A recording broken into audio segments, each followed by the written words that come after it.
Hi అందరికీ. ఇది వచ్చేసి మా మమ్మీ వాళ్ళ ఊర్లో జరిగిన పూజ అండి. రోజు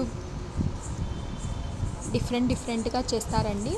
ఈరోజు వచ్చేసి ఉండ్రాళ్ళతో పూజ చేశారండి. ఉండ్రాళ్ళు అందరూ కలిసి ఎవరెవరైతే గుడికి వస్తారో వాళ్ళందరూ కలిసి కూర్చొని మంచిగా చేసుకొని వాటిని ఉడకబెట్టి దేవుడి దగ్గర పెట్టి డెకరేషన్ కూడా చేశారండి. అందరూ కలిసి చేస్తే ఏదైనా ఈజీగా అవుతుంది అంటే వీళ్ళే సాక్ష్యం అని నేను అంటానండి. మీరేమంటారు?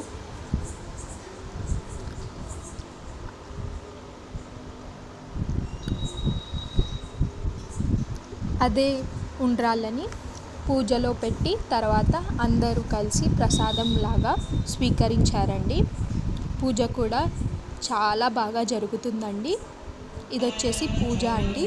పూజ వచ్చేసి ఫస్ట్ వినాయకుడికి పంచామృతాలతో అభిషేకం చేస్తారండి. చూడండి, చేస్తున్నారు కదా.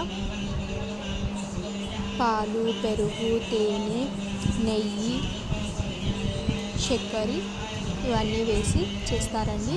చేశాక కొబ్బరికాయ కూడా కొట్టి కొబ్బరికాయ వాటర్ కూడా పోస్తారు. ఈ పంచామృతాన్ని తీర్థంగా స్వీకరిస్తామండి. ఇది ప్రతి ఇయర్ జరుగుతుందండి. చాలా బాగా చేసుకుంటారండి.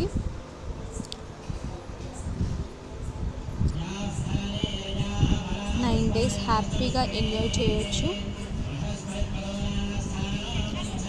పూజలు ఎవరికైతే ఇష్టం ఉంటాయో చాలా మంచిగా అనిపిస్తుందండి.